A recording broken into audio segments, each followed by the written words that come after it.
The following podcast is a Dear Media production. Welcome back to another episode of the Very Cavallari Recap, probably a podcast. Before we get started, I need to remind you guys that I am so good to you. I'm so good to us. I'm so good to me. And I snuck in 3 more live shows before the year ends. I thought I won't be able to do this. I got my wedding. I've got my honeymoon. I got too much stuff going on. But guess what? We said we're doing it. And it's the week of my birthday. So come celebrate my birthday with me, Sagittarius Queen. But actually, I'll tell you, if you're a Scorpio and you're listening to this, we are doing this on the 19th. So the 19th, we're going to be in Raleigh. The 20th, we're going to be in Atlanta. And the 21st of November, we are going to be in Birmingham, back at the Stardome, okay? And that is Scorpio territory, all right? Then the very next day, we enter Sagittarius land with me. But come celebrate with us, buy tickets at the link in my bio, or if you're watching on YouTube, at the link in the comment section. Love you. Come to a show. It's new material from the last time I was in Birmingham, and it's just a really great show. So love ya. Welcome back to Probably a Podcast, another episode of a Very Cavallari Recap. Guys, we're dwindling down quickly, okay? That's because I wasn't on it very long. They fired me, kicked me off, right on off the show. So, yeah, we've got episode recap of episode 6 and 7 today. Episode 6 was Beach Please, and episode 7 was New York State of Mind. Did we mention that last episode recap with Taylor, the episode 4 was literally, the title of the episode was The Ginger Snaps. Okay. Okay. And just so you guys know, we obviously they wouldn't let us watch any of the episodes before. They would give us the episode the day before they aired. If that, sometimes they'd give them to us the morning of the air date. But whenever you logged on to like E on your TiVo or whatever, it showed you all of the episodes coming up, like episode 1 through 8.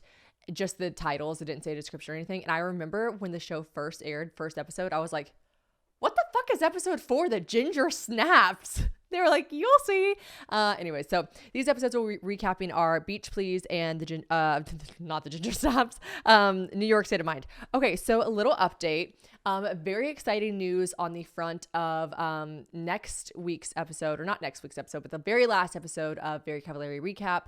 And the exciting news is on the front of Kristen and Brittany joining us for the podcast. They're not. They both individually said no. So, yeah, so that's okay. You know, it's just, you got me. That's fine. That's great. And honestly, I like when I tell you, I fully don't know why, because normally I'm like such a overthinker, think too much, like, oh, blah, blah, blah. I really was unfazed. I was like, they're probably going to say no, but I'm just going to ask anyways. And they both in a very politely roundabout way said no. So yeah, anyways, that's okay. You know, like, who needs them? Me, for the views and for the camaraderie. Oh my gosh, can we talk about Sabrina Carpenter's new album? I don't know when this episode comes out, but like, Come Right on Me, I mean Camaraderie, is like playing on a loop in my mind, okay? It's just wild. Like, literally, I'm obsessed with her new album. But like, if I was any of the people she was talking about on the album, I just would want a KMS. You know what I mean? Like, it would not be good for me. But anyways, okay. Let's get into the recap. So episode 6, you see episode 6 with Kristen deciding that she is going to take the team on the employees on a corporate retreat. She tries to kind of phrase it as, basically, we wanted a trip, and all good reality TV shows have a trip component. You know, sometime, somewhere they go on a trip. Okay.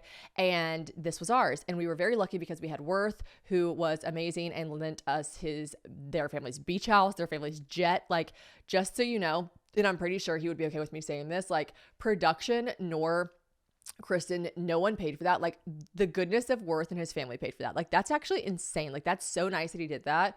They should have been like, give me the fucking show me the money. That's what they should have done. That's crazy that he just did that for us. Anyways, we got to fly on a private jet to the beach, to Florida, and we went to 30A, which was amazing. Here's the thing. I need to make this very clear. If you were rewatching this episode 6, Beach Please with us, it was March. I believe we went in March. March comes after February, just in case you forgot that. It was so cold. It was so godforsakenly cold.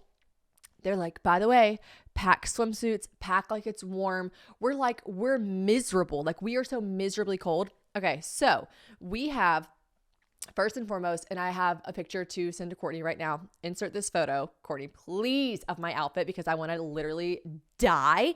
I want to die. Do you guys know how hard I worked on my outfits at the time? Like, I was convinced that I was slaying the house down boots and all of these outfits. And this is just tragic. Courtney, just like look at this, like put it on the screen for everyone to see if you're watching, but also Courtney, just for your viewing pleasure, just know that I thought when I was going on a private jet to the beach with my friends for a work retreat that I would wear this.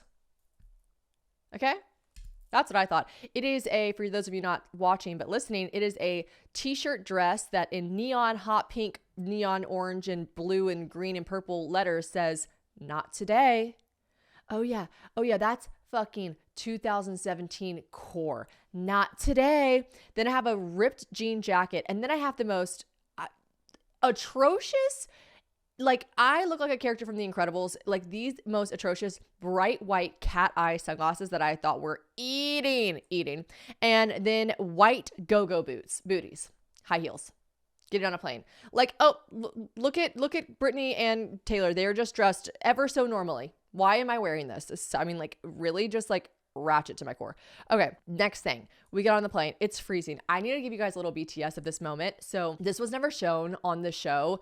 They kind of show it, but it wasn't the way they made it out to be when we were filming it. It must have gotten scrapped on the editing room floor. And that was that when we all arrived, all the cast members who were the young ones that worked for the store, right? We all arrived via Uber, cars, I don't know. And they had us stand outside waiting for the plane. They were like, "You can't walk up yet. You can't walk up yet. You can't walk up yet." We were like, oh my God. We were so cold. Because we were told to dress like summertime, but they had us waiting outside. And I want to say it was below freezing temperature. Like it was frigid, okay? And we were so cold. At one point, my face was so numb and the wind, this was the other thing, the wind, it was so windy. And my Wirth looked at me and we were like, "Please, can we get on the plane? Please, can we?" He was like, they were like, no, we gotta wait for Kristen. We were like, "Please, can we wait inside?" They're like, "No, we gotta wait for Kristen." We were like actually getting really upset because the girls were so cold. And at one point, Wirth looked at me. It's such a funny thing. We still talk about it sometimes, me and Taylor, because Wirth, it cracked us up. He looked at me, he goes, "Shannon, you're crying." Tears were streaming down my face, I guess from the wind. My face was so numb from the cold. I didn't feel it. I go like this. I go, "No, I'm not."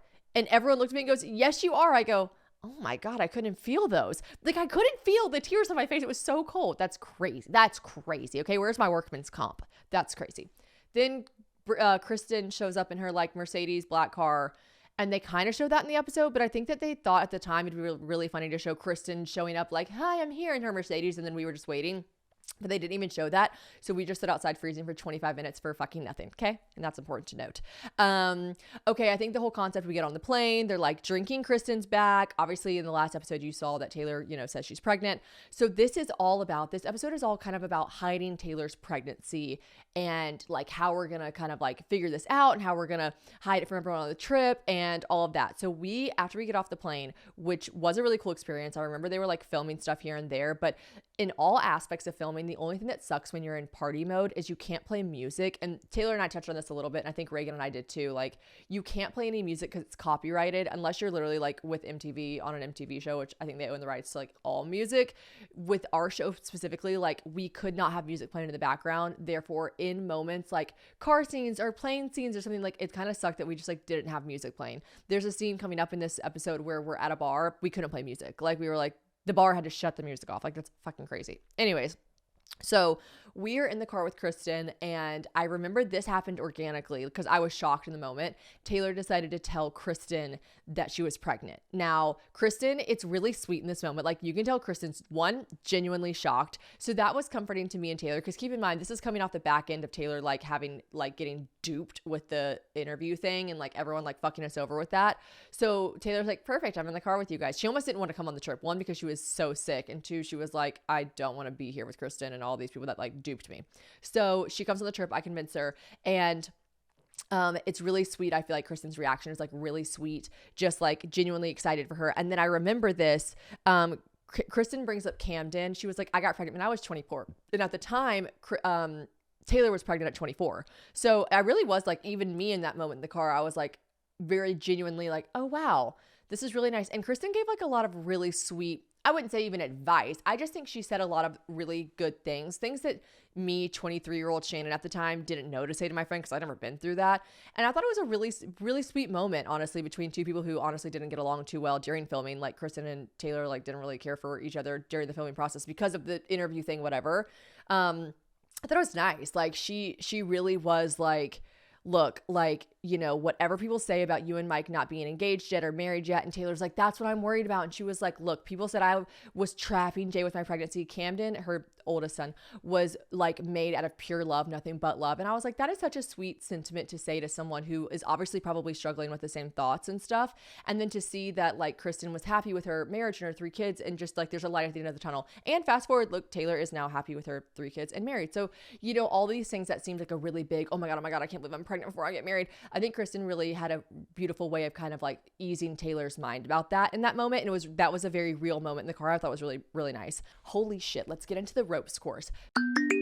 You guys have been along for the ride since I've had literally a bob, and then I decided to grow my hair out. Then we were like on the no extensions journey, and I always get a lot of questions because I feel like it did seemingly get long out of nowhere. Like all of a sudden everyone's like, oh my God, your hair's so long, but really it's been a journey. Like I've been taking Nutrafol for years now, like honestly 2 years, and it is the results that I really was hoping for, which is just like that, simply put, Nutrafol works, which I really appreciate. So Nutrafol is the #1 dermatologist recommended hair growth supplement brand, which is trusted by over 1 million people. I mean, I'm sure you guys have heard about it before, seen it before, but it really does just truly get you to see thicker, stronger, faster growing hair with less shedding in just 3 to 6 months with Nutrafol. Now, shedding for me wasn't as big of an issue as like I felt like the thinness of my hair was. When it was shorter, it obviously felt thicker, but as it grew long, I wanted it to still keep that thickness, which I really, really feel like Nutrafol has helped me with. Now, everyone's root causes of hair thinning are different, so a one-size-fits-all approach to hair growth doesn't really cut it, which is great because Nutrafol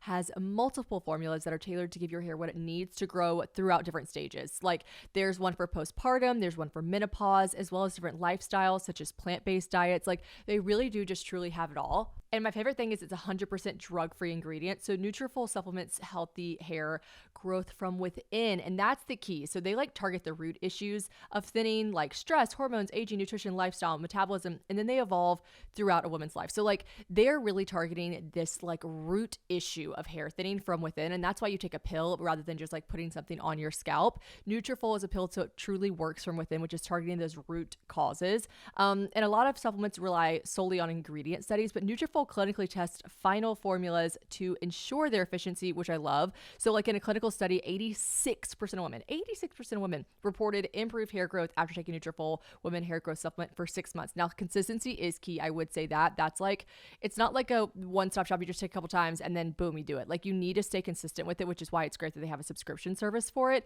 So get results that you could run your fingers through for a limited time. Nutrafol is offering my listeners $10 off your first month subscription and free shipping when you go to Nutrafol.com and enter the promo code PROBABLY. Find out why over 4,500 healthcare professionals and stylists recommend Nutrafol for healthier hair. Nutrafol.com, spelled Nutrafol.com, promo code PROBABLY. That's Nutrafol.com, promo code PROBABLY. So I will say this, I do not think that this was planted by the producers at all, because they can only use stuff that they have knowledge on. And I don't like put anywhere on my bio, or I don't say anything I'm scared of. And actually, I think that's a lie. Whenever we like signed up for the show, I'm pretty sure we had to fill out like a 1 million page like questionnaire. And I'm sure it said somewhere on there like fears. And I'm sure I put like heights, snakes, like whatever, I don't know. And so maybe, but I can't imagine they had the foresight to like plan a whole thing around my fear of heights, because everyone says they're afraid of heights. You know what I mean? Like everyone's like, I hate spiders, I'm afraid of heights. So I do think that this was actually just like producer gold that they struck, and had no idea that they struck such gold. But basically, I don't know if I've even talked about this on the podcast before, but I'm so afraid of heights. I'm petrified of heights. I do think I'm recalling talking about like this now, because here's the thing. I'm not afraid. I've figured it out. I didn't go to therapy about it or anything, but I did a lot of research / I like spoke to people about it, and they were like, oh, you're not, I like have I'm petrified, like a deep phobia. I shake uncontrollably. I get so scared, but I'm not afraid of heights, because people be like, but you're in planes, you can sit at the window and look right over, like you can do this. I'm afraid of edges and of falling. So, and Courtney's like nodding her head yes. Like there's a difference. Like I'm not afraid of heights. I can be in an airplane if I am closed in. I can be in, when we went skiing, I could be in a gondola. I cannot be on a chairlift without closing my eyes. The entire time James and I went skiing, I closed my eyes the whole time we were on the chairlift, and I begged him to find us a gondola, and he's like, there's no gondola gondolas here. It's only for snowboarders or whatever. So like I can be, and gondolas are pretty fucking sketchy. They're a giant orb just kind of swinging in the air. It doesn't bother me. Like it does not bother me. It's only when I like outside air, like being on the edge of something is like I can't even express to you how petrified I am of it. Okay. So anyways, Kristen looks at us when we're on the plane and she says like, first things first, for team bonding, we're going to go to a ropes course. And I was like, a ropes course? I remember saying that and I was like, what? Then we get in the car and they're basically like, yeah, there's a ropes course. And like, Taylor, you can't do it because you're pregnant. This is the producer saying this. And then so Kristen says to Taylor on camera, like, you can't do the ropes course. And I was like, wait, I'm afraid of heights. Kristen says this also very organically. She's like, just say you're afraid of heights or something and you can't do it. And Taylor's like, good call. And I'm like, wait. And I'm actually in this moment trying to really downplay my fear of heights because I'm like, if the producers see how actually scared I am, they're going to be like, perfect, put her on the highest one. So I was like, wait, what about me? I'm kind of afraid of heights a little bit here and there. And they're like, no, you have to do it because if you both don't do it, that's weird. And I was like, yeah, but like, what if I say like really trying to get out of it, but realizing maybe I can't. But then I was like, what is this ropes course going to be? Maybe it's like an indoor thing, or maybe it's like, I don't know. I just like, I'll see it. Oh, it's my worst nightmare. Actually, like tried and true worst nightmare. It is like a wobbly, like stringy ropes course. Don't worry, you're connected to a harness. I don't give a fuck about a harness, bitch. Like I'm not trying to free fall and then dangle. No. So I'm like, okay, we get there. You can see on camera, I'm just like, ugh, here we fucking go. But I have this sick thing in my mind where every time I think to myself, I think you are an adult woman. You're a grown up. Like this is, you will get up there and you will finally snap out of it. You will like, you did this when you were a little kid. Like you, like I really do hype myself up. And I did that before because I was like, they're not going to get me on camera being a fucking little bitch. And so I was like, I'm fine. You're going to go up there. You're going to walk a little rope. You're into a harness. No, I get up there. I'm literally like, I crumble. I crumble into pieces. I start immediately. I'm like, I don't want to do it. I don't want to do it. Like I see it. I can't walk on it. I'm like, I can't do it. I'm like, I can't do it. So the cast member Cleve, like, honestly, I'm not super close to Cleve anymore. I don't really see him that often. I don't speak to him that often in my life, but I need you to know that like I, right hand on Bible, like would not have survived that without him. He was a godsend. He was an angel. He was literally, I don't know. I mean, it's not like it was life or death. I would have just like, it would have been really awkward because I would have told everyone like, I can't film this scene and I'm not doing it. And they would have been like, you have to. And I would have been like, I'm not doing it. And then it would have been really awkward and really weird. But I was able to do the scene because Cleve really had his like, he had his like, I say in the scene, I go, I've never wanted a man to touch me more. I've never wanted to reach out and touch a man more, because he basically was like, he held my underneath my arm and my back the whole time. So I felt like if I wobbled, he had me, because he did. But I did go up to the very tip top one and then I came down one. You see me in the episode, I'm like crying. I'm like, I can't do it. Thank God. You could see that on camera. You really couldn't see it down low. So like Kristen and Brittany and Wirth and all them were like, oh, come on. And I was like, I'm going down to the lower one that had more sturdy lines and whatever. I still get on those. It's like way lower than the other one, but it's still obviously high up and it's way more sturdy. It's no longer just like a wobbly string. It's like more of a plank that you're walking. I'm still bawling. The only thing that was really funny is like the GoPro they had attached to us was like the worst angle ever. And it did make really funny. They always gave us these assets, like before the show would air, the social media guy would give us like a folder of assets of like GIFs or funny like little clips or whatever. And this was one that like honestly went down in history as like a really iconic one, because it's like the GoPro of me like up from underneath my chin, and it's me going fuck, but you don't hear me say fuck. It's just beep, beep, beep, beep, beep, but you just see my mouth going fuck. It's actually like really funny. So that was nice, except for I wanted to die. Just cried the whole time, got off the little tightrope, said I literally hate my life and I don't ever want to do that again. And I'm sure I wrote this down in my notes. I said that you honestly probably thought that maybe I was doing that for attention. And I think the people that the other cast members, like, I think they might have thought I was amping it up a little bit for screen time. Like, Jesus, Shannon, you're already the main character. Do you have to be so afraid of heights and you can't do the team bonding to get some more screen time? But like dead ass, like that was my worst nightmare and I hated every second of it. So they just caught me with that. Oh, I should note that my tank top at the time said, ask me about my newsletter. That was, if you are a follower of mine for some time now, then you know that I went through quite a phase in my life where I would make t-shirts. I even started a business at one point where I would sell t-shirts. I would go to Walmart, I would get t-shirts, I'd get iron-on letters, and I made t-shirts that said anything. If you invited me to your fucking party, I made a t-shirt that said something. So like St. Patrick's Day, I bought a green t-shirt and I put like, I wish you were beer. Oh, Irish you were beer. For my birthday, I probably made one. Oh, for Taylor's birthday, I made a shirt that said like Tay Day. Like I did that always. So I thought I was so funny. Like again, like the way I just thought I was eating. Like I made a tank top that said, ask me about my newsletter, because in the episodes prior, I had really like gotten a bunch of shit for newsletters. But here's the thing, they didn't air those episodes before. So the shirt didn't make as much sense as you thought whenever it was on the show. But that's why I made that shirt. What was something else I made a t-shirt? What did I say? Oh, one time my friend Mary Carl, as you guys know Mary Carl, she invited me to a party at their house, and it was like a barbecue, and I literally made a tank top. She invited me and said like, be here in 2 hours, and I made a tank top that said, this barbecue sucks,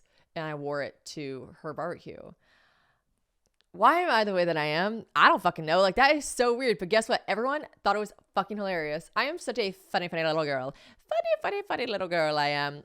Anyways, so, and I think I posted it on Instagram and said, don't invite me to your party if you don't want me to make a t-shirt that says it sucks. That doesn't even make sense as a caption, but that's what it was. Okay.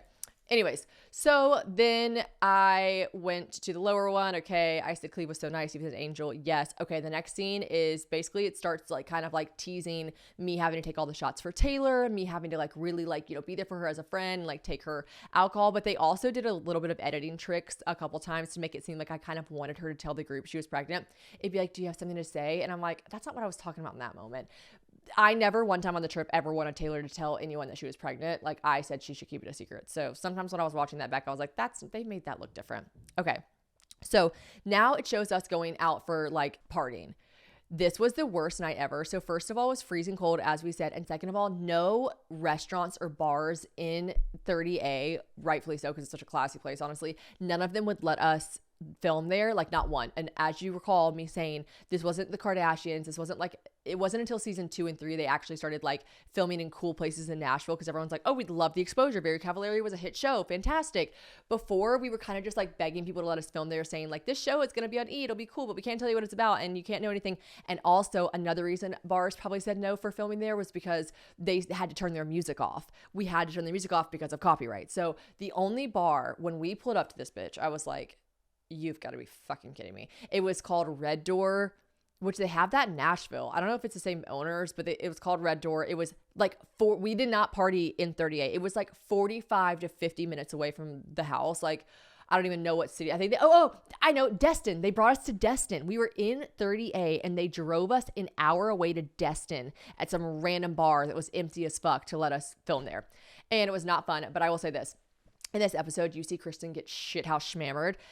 It should be noted, like, Kristen really is, like, she is not fucking around. And I know, like, I've seen it on her podcast. I've seen her say it in, like, random clips and stuff. Like, she's like, I'm a party girl. Like, she was just having a conversation with, I think, Justin on her podcast. And she was like, I'm a party girl. Like, I can still party. She really is. Like, when she says she's going to party, she fucking burns the house down. Like, she is go, go, go. It's not a front. She's not like, I'm drunk. Like, that's her. Like, when she's drunk, she's a fucking white girl wasted. And it's actually crazy. Like, I remember before we started filming, when I was just like, you know, working for her and occasionally would go out with her maybe once or twice. Like, if like it randomly happened that I'd be invited out with her and Kelly, or maybe I would just like see her at a bar, I would be like astonished every time. I'd be like, she is literally actually who she was on Laguna Beach in the Hills. Like, she is fucking white girl wasted right now. It's not an act. And honestly, I respect the fuck out of it, because she is so fun when she's wasted. She's literally like, whoa, whoa.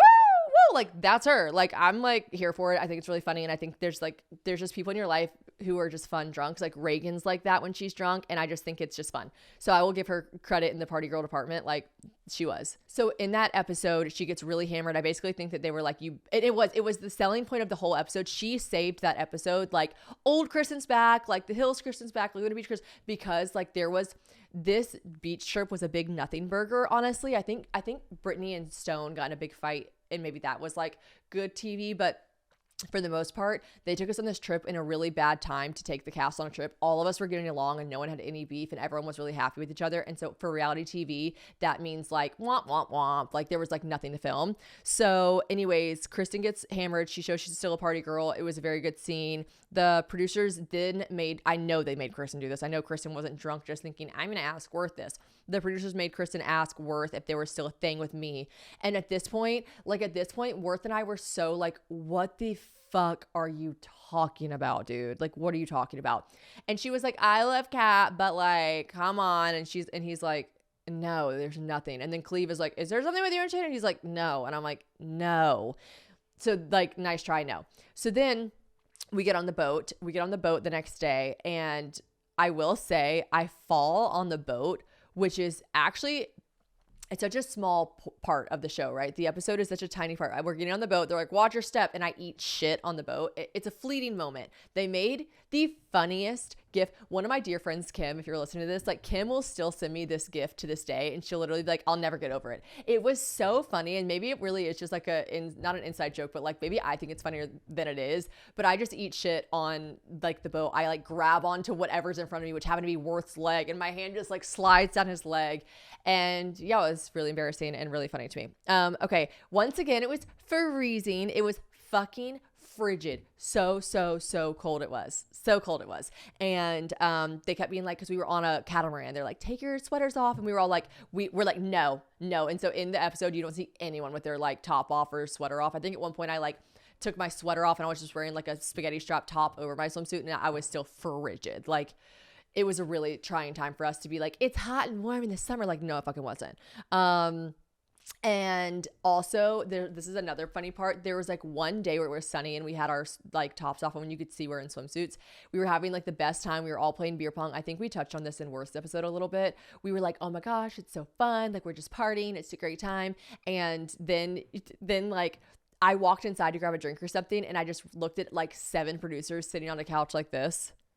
And I was like, oh, we're not being very interesting, are we? And they all went, no. And I was like, what do you, because you guys know I would do anything for camera. So I was like, what do you want me to do? How can I spice things up? And they looked at me, they doubled down. They were like, you know what we need? And I was like, what? And they're like, I was like, I'll do it. Anything you want me to pick a fight with Brittany? Do you want me to like fuck something up with Uncommon James? Like, what do you want me to do? And they were like, everyone loves a love triangle. And I was like, no. I was like, you guys, that bit is over. Like, I'm not doing that. Like, I love Kat. I love Wirth. Like, I'm not doing that. We're not pretending that I like Wirth. Like, John Gurney's here. He's my boyfriend. Like, this is so weird. And they're like, okay. So anyways, it was pretty boring. Like, we actually filmed so much, you guys. We were there for 3.5 days. The episode barely shows anything because like there was nothing to show. We all were just like laughing and having a time. And they were like, this is boring. So that goes to show, if anyone ever tells you like, you can be on a reality TV show, it's not really about drama. Like, it has to be drama or else they can't film. Like, they literally have nothing. And you guys get it. When you watch TV, you're not watching something unless there's a little bit of animosity, unless there's a little bit of a drama. Like, you have to have it. So they didn't really have that on all that trip. So there was that. At the time, Kristen said only the staff can be there. You can't bring your significant others. Then cue Gurney and Stone sneak up and they surprise us there. That was genuine. Me and Brittany were genuinely like, oh my God, we're going to be in so much trouble. We immediately were like, we did not tell them to come here. And Kristen was like, LOL, like, I know. The producers said, like, we're fine. And that was like really organic and funny. And then we, this is, I would venture to say, other than me getting fired and finding out Taylor's pregnant, this scene went down in like Very Cavallari history in my mind. This is the scene. It like actually had a bunch of articles written about it on E. It says like, I'll have to link the article. It's like rock star BFF Shannon saves her. Wait, rock star friend saves her BFF from shop when she's pregnant or something like that. Like, they wrote an article about it. And it's like, episode blah, blah, blah, Very Cavallari. Shannon swoops in because they like came to greet us. Now, here's the part where producers got like, they needed something for the episode. Like I told you, it was a nothing burger. We were all getting along. So this is where I'm kind of sad because Taylor says it to this day. Like, she did not want to tell anyone she was pregnant on that trip. They started sprinkling to other cast members because I guess they thought it'd be good if someone found out Taylor was pregnant on the trip, and they started sprinkling stuff like, have you seen Taylor drink? I feel like she's not drinking. Weird. Then said something to someone like, go surprise everyone with shots. Like, make sure everyone takes it though. Take note to who doesn't take one. Like, they were just sprinkling shit that we knew. It's not cool. Like, I don't know. I just feel like that's not cool. Like, blowing someone's spot up about their pregnancy that they don't want someone to know about, especially because Taylor was really early on pregnant. She was 8 weeks. Like, that's very early. So she wanted to keep it to herself, but whatever. So I remember at that point, they came and woke me and John up. There's an episode where we're literally like, also like TMIT about that scene. I remember John and I were having some private time and literally like the producers just opened the door like with a boom. Like I was like, oh, because we weren't on Big Brother, you guys. Like, we weren't on one of those shows where they like, you know, like what's the show, Summer House, where they have cameras in every room and like, you know, if you're gonna have sex, you better know you're on camera. Like, I was like, oh my God, like they just burst in and we were like, and then I think they like came back, they like got out, they're like, we need to mic you guys in a second, and I was like, oh, okay. way. Like I was like, ugh, I was so afraid that was gonna like make the cut. Anyways, there's a scene where they walk in, they have shots. That's me and John clearly just woke up and we're like taking the shots. And then it really did occur to me. Oh, also, by the way, when I was rewatching this episode this morning, I'm downstairs in our kitchen and I'm eating my yogurt bowl, watching this, taking notes for this episode. James walks downstairs and I don't even think twice. I'm just like, he knows I'm doing the rewatch episode. So I'm like this. And it's a scene where I'm like in like a lace nightie and I'm in bed with John, like under the covers. And he goes, love it. Love seeing you and your ex in bed together on TV. And I was like, oh my God, sorry. He was like, no, I'm kidding. But also like, perfect timing. I was like, perfect. Anyways, so we take the shot and in that moment, you really do see me. You see me in the flesh. Like this is not like editing. Like you watch my face go like this. Like look up to the sky like, huh, as I'm like drinking the shot. Cause I'm like, oh my gosh, they're gonna go give a shot to Taylor. They're trying to get this like bubble to burst for the shoe to drop for Taylor's pregnancy with everyone. And I was like, oh my God. And I really was like, I have to go save her. And so this is why the article is written, because I literally do like jump out of bed, put a robe on, and I race into the room and I take the shot out of Taylor's hand. I look also, it's like bar none the ugliest I look in the whole episode, because like I look so ratchet and I'm like, and I just woke up and I look so bad. And I like race and I grab the shot and I take it. And it's still such a funny line to me because they're like, everyone's like, what? And I go, I just really want to party. And like, it's so funny. That was like such a good scene. And everyone like laughs and then everyone forgets that Taylor didn't take the shot. They're like, that's Shannon. She's so silly. And then I really did save her. Well, fast forward, they pivoted to forcing Taylor basically to announce her pregnancy. They still never got anyone to find out, except for I think someone was about to ask Taylor, like, why are you blah, blah, blah? Although I don't know if they would have guessed she was pregnant, but basically Taylor makes the decision. The producers came in and were like, we think you should say something. The cast is getting curious. And we're like, no, they are not. You're making the cast curious. But Taylor announces on the balcony before we leave that she's pregnant. Everyone is like very happy for her, whatever. Reagan has an iconic line because Taylor's like, obviously it's still really early, so like, please don't tell anyone. And Reagan's like, I'm so happy for you, but I already forgot you told me. Like, it's so Reagan core. It's so funny. Like, it's the funniest thing ever. Like, she's like, I'll literally forget. And she's like so fucking serious. It's so funny. Okay. So then episode 7 comes up, the New York state of mind. So this is laying the groundwork. This episode is a lot about Kristen in New York, a lot about her cookbook. I'll skip past all that. It's actually really heavy with Brittany and John. I'll also skip past that. This would have been a fantastic episode. Maybe Kristen, you know what? Maybe Brittany didn't want to talk about her exes. But like, this is a very Brittany Johnstone heavy episode and Kristen in New York heavy episode. So I'm just going to kind of talk about the parts with me. But yeah, so the social media stuff, I think they were laying the groundwork here for showing me really fuck up, because in the next 2 episodes, episode 8 and then the first episode of season 2 is like where I fuck up the launch and the like whole everything is my fault and whatever. So I think that this episode is laying the groundwork for that, because they keep showing little snippets of Kristen being like, Shannon, what? And I'm like, oh, I'm confused. Now, let's say this was annoying to me, because this was an annoying part of my job anyways. And honestly, I probably would have been a lot nicer if Kristen was sitting beside me right now. I would have been like, this is all my fault, whatever. But I'm going to be like a little bit more like honest here. This was a very frustrating part of my job in real life with Kristen, because I ran the social media company for her in the beginning when it was just like a very small company. And then the company blew the fuck up and it was still just my job to do everything. And I would give her we would plan out the post a month ahead of time, because we would have to have the photos from the photo shoots that I ran, whatever. And so I had to send her the month, like the grid alignment for the entire month before it started, right? Like, or at least 2 to 3 weeks ahead of time. And I remember I'd sent her that. And then there's a scene where she's like, why aren't you posting about the store? The store opens in a week. And I was like, well, because I thought you told me not to post, because she had told me originally, like, don't post the store photos yet. Like, we have to save those for when the store opens to get people to come in. I was like, okay. So I made the grid poster that month and sent it to her. I didn't have anything about the store other than like, we're open, like once it opened, and maybe like something the day before. And she was like, are you serious, Shannon? Hello, we're opening a store. Why wouldn't you post that? And I was like, they cut so much out of it. That's what's frustrating to me. They edited me being like, you told me not to post the store before it was on. She was like, I didn't mean then. And then she kind of like contradicts herself a little bit. And then there was another part they cut where I was like, they put this in there. I was like, I sent you the grid post. She's like, and you didn't have anything in the store about it? And they cut me going, no, you approved it with nothing in the store about it. Like, that's why I sent it to you for approval. And she was like, you run social media. You don't think we need to post about the store opening? Hello. And I'm like, I'm literally just, this was a big issue with me in my job. Now, I was not a good employee and I was definitely lazy, and I definitely talked back to my job in a way that was not professional at all. And I own that and would own that with Kristen sitting here. Like, I can't even believe if someone that worked for me spoke to me the way I spoke to her, I would literally be like, this isn't working. Like, you have to go. This is so incredibly unprofessional. It's not even cool to speak to anyone like that in like a way that's not even professional. Like, if you were friends with someone, why are you speaking to someone like that? So just not cool. But I will say, I was always very confused about what she wanted. Like, I was not professional on social media, so I just did what I thought was good, and she always approved it, and then she'd kind of be like, no, that's not what I wanted. And I'm like, well, then I can't read your mind. Like, that was what I always said on the show. Like, I can't read your mind, which is probably not a really good professional way to say that. Like, I never got the direction that I needed. Now, maybe she would say, you don't need direction, you should have just done it yourself. But like, I just felt like in a job that's that big, that all of a sudden became even bigger and bigger and bigger, and I never got anyone else in that department helping me. I was the only person running social media. A little bit more direction would have been nice, would have been helpful. So anyways, they're laying the groundwork. It's very obvious for the season finale, okay?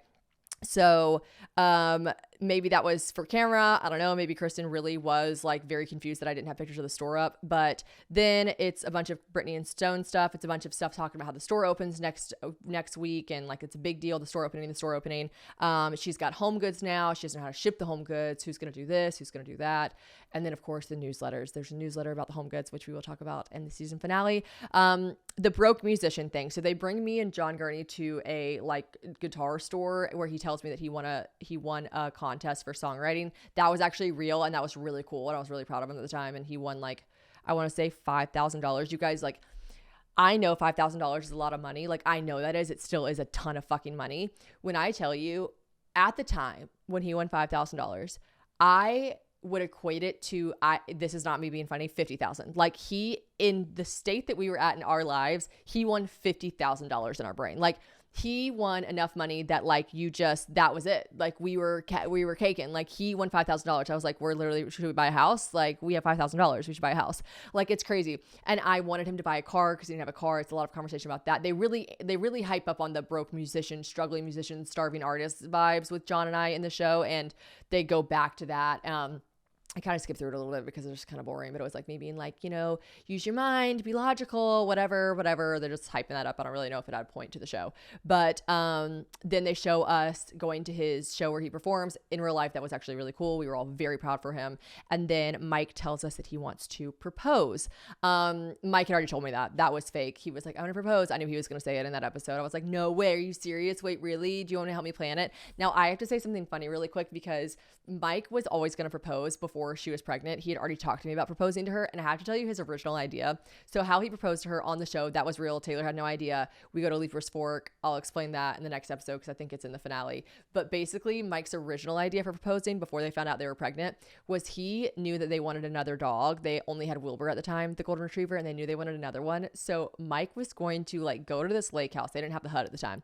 They were going to go to this lake house. He was going to get 10 puppies. Like, obviously not all, like he wasn't going to keep all 10. He was going to get 10 golden retriever puppies. He was going to propose to her on like the top of this hill at the lake or something. She was going to come downstairs after she says yes. Her whole family, he was going to fly out her whole family, or they were going to drive up from Birmingham. And he was going to fly in her family from Hawaii. And then he was going to have a gate with 10 this is planned out, you guys. Like, he had stuff in place for this. He was going to have 10 golden retriever puppies, and he was going to be like, pick which golden retriever puppy you want. What? Like, he was so serious. I was like, are you fucking kidding me? But then they found out they were pregnant. They're like, maybe we shouldn't get a puppy right now. We're literally pregnant. And then they switched the proposal idea for the show and everything. But like, I need you guys to know, that's another thing. When Taylor was like, everyone's gonna think we're just getting engaged because I'm pregnant, I was like, how do you tell your best friend like no, because it's like such a secret? I'm like, no, he wanted to propose, and he had a hell of an idea for your proposal. Anyways, I'll talk about that in the next recap because the proposal was still really sweet, but that was just so funny. So then there's a scene where me and Mike are going to look at rings together for Taylor. That was all true. That is, I kind of forgot sometimes. I'm like, oh my God, I'm looking at her ring. That is the ring she still wears every day. Like, we bought her engagement ring. He bought her engagement ring on camera. Like, that's the one he picked. He found it there. We did it there. Like, that's the ring she wears every day. That's kind of crazy. She has a lot of really cool moments captured on camera. Her real proposal, him really picking out her ring. But I need to talk. One, this is the best I look in the show ever. And period. Like, this scene, I had this fur coat on. My hair looks glamorous as fuck. I literally was like, after I saw this, I was like, I am going to put my weave back in. Like, Courtney, I'm gorgeous. Like, I look so shit in all of these episodes here. Stunning. Stunning. Wow. Congratulations. Everyone go rewatch it. I look like a movie star. It really made me want to just like put a wig on or something. I don't know. So anyways, I see this ring. We still say this to this day. I go to the jewelry store. Taylor and I, we probably say this phrase, I'd venture to say once every 2 weeks. It comes up in our everyday conversation in life. I say he sees the price tag, which was like $25,000. Now, this is another annoying point I will give to Mike. That is not what her ring costs. I know it doesn't matter what rings cost. It doesn't matter, whatever. Her ring was actually a lot more expensive than that. I don't know why they showed that price tag, but that was the price tag, I think, for like something else, or I don't know, but Mike was like, they were always doing this thing where they wanted to make it look like other than Wirth and Kristen, they wanted to make it look like we were really struggling. Now John was, everyone was, but like, it's so odd to me that they didn't put the right price tag. Because when we watched it back, Taylor, it was a bit awkward. Taylor was like, oh, that's how much my ring costs. And Mike's like, no, it's not. And I looked at it and was like, no, it's not. But that's the number they went with for the show. It's just a really weird thing that they did that no one can explain. Like, I don't know. I guess they just wanted to make it look like it was less. But anyways, because they said 25,000, and it doesn't matter how much anyone's fucking ring costs. I'm just saying, what an odd thing to like change. You know, it's just such a, like, we're like, what was the purpose behind that? But whatever. In the confessional, like interview part, you see me go, this is what we still say often, very often in our everyday life. I go, oh my God, that could buy a car, a nice car. I was so not understanding of like the real world and car. Like I told you, like when John won $5,000, I thought it was $50,000 if we could buy a house. Okay. When I heard $25,000, I was like, you can literally buy a G-Wagon. Like I was like, you could buy like a Mercedes, like a BMW, like, and like we watched that back. And even when we watched it back, Mike was like, that's so funny you say that. I was like, say what? He goes, you could buy a car, a nice ass car. He's like, I mean, you could buy a nice car, but I don't know about a nice ass car. Like he's like, what kind of car are you thinking? I was like, Mercedes, like BMW. He's like, Shannon, no, it's $25,000. And I was like, huh? Like I was so confused. And to this day, every once in a while, like if we're like, that is so much money, Taylor will go, you could buy a car. And I'll go, a nice ass car. Like to this day, we still say that phrase. So that's just a little like inside joke between her and I and you guys who watch Very Cavallari. Yeah, that's the episode.